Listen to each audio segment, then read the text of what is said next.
আগামী 16ই ডিসেম্বর আবুধাবিতে বসছে আইপিএল এর মহানিলাম।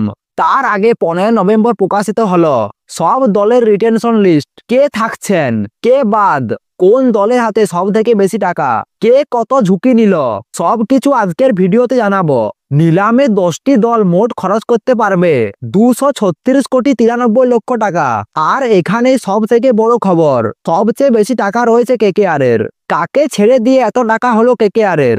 ভেঙ্কটেশ আয়ার 23 কোটি 75 লক্ষ টাকা, রাসেল 12 কোটি, কুন্টেন ডিকক 3 কোটি 60 লাখ। সব মিলিয়ে বিশাল টাকা নিয়ে নিলামে বসবে কেকেআর। কেকেআর 11 জন ক্রিকেটারকে ছেড়ে দিয়েছে। কেকেআর চাইছে পুরো দলটি নতুন করে সাজাতে। চেন্নাই এবার বড় পরিবর্তনের পথে। যাদের ছেড়েছে স্যাম কারান, জাদেজা, যাকে কিনেছে সঞ্জু স্যামসন, হেনরি ক্লাসেনকে 23 কোটি টাকা দিয়ে ধরে রাখলো হায়দ্রাবাদ। এটাই তাদের সব থেকে বড় সিদ্ধান্ত।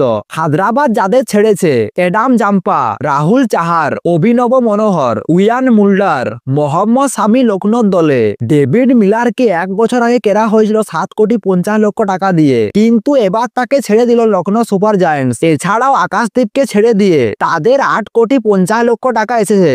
দলে রাখলো মায়াঙ্ক আদমকে 11 কোটি টাকা দিয়ে।